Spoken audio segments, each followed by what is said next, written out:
వామపక్ష నేత సురవరం సుధాకర్ రెడ్డి అంతిమయాత్ర అశ్రునయనాల మధ్య ముగిసింది. అధికారిక లాంఛనాలతో మగ్దుం భవన్ నుంచి ప్రారంభమై గాంధీ మెడికల్ కాలేజ్ వరకు కొనసాగింది.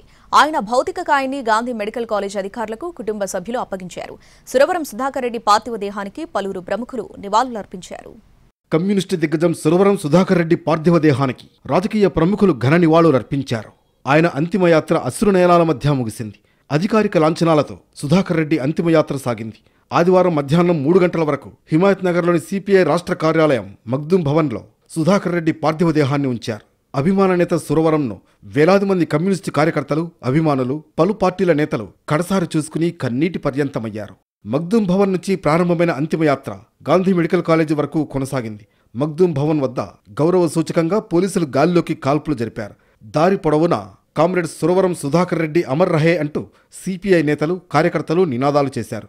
అంతిమయాత్ర ముగిసిన తర్వాత భౌతిక కాయాన్ని గాంధీ మెడికల్ కాలేజీ అధికారులకు కుటుంబ సభ్యులు అప్పగించారు. సుధాకర్ రెడ్డి పార్థివ దేహానికి నివాళి అర్పించిన రాజకీయ ప్రముఖులు ఆయన సేవలను కొనియాడారు. ఉన్నతమైన పదవుల్లో ఉన్న సురవరం ఏనాడూ అహంకారం ప్రదర్శించలేదని సీఎం రేవంత్ అన్నారు.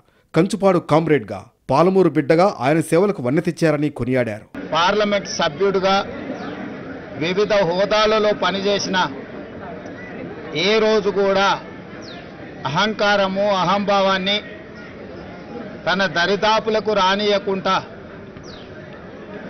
కంచుపాడు కామ్రేడ్గా, పాలమూరు జిల్లా బిడ్డగా వారు వన్నె తెచ్చిండ్రు.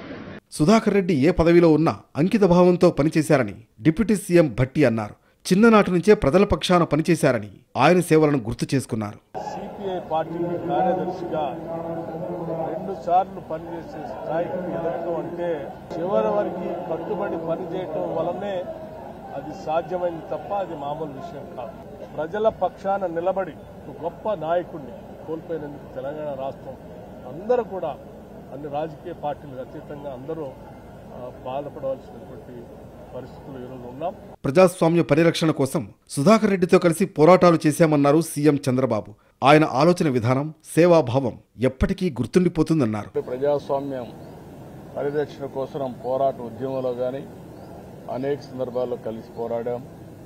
అన్నింటికంటే ముఖ్యంగా నేనంటే ప్రత్యేకంగా అభిమానంగా ఉండేవాడు. నా జీవితంలో ఎప్పుడూ మర్చిపోలేను.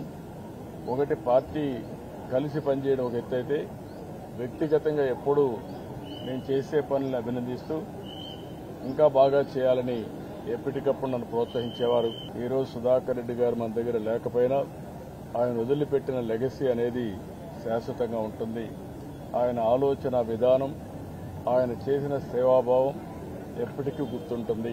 పేదల పక్షాన పోరాడుతూ పార్టీ కార్యక్రమాల్లో సురవరం చురుగ్గా పాల్గొనేవారని మాజీ ఉపరాష్ట్రపతి వెంకయ్యనాయుడు అన్నారు. పార్టీ కార్యక్రమాల్లో చురుగ్గా, ముఖ్యంగా పేదల పక్షాన పోరాడుతూ అఖిల భారత ప్రధాన కార్యదర్శిగా కమ్యూనిస్ట్ పార్టీకి ఎంపికైనట్టు యొక్క మంచి వ్యక్తి, మానవతావాది, సజ్జనుడు శ్రీ సురవరం సుధాకర్ రెడ్డి గారి మరణం చాలా విచారకరం. ప్రజా ఉద్యమాలకు సురవరం సుధాకర్ రెడ్డి మరణం తీరని లోటంటూ రాజకీయ ప్రముఖులు బాధాతత్వ హృదయాలతో వీడ్కోలు పలికారు.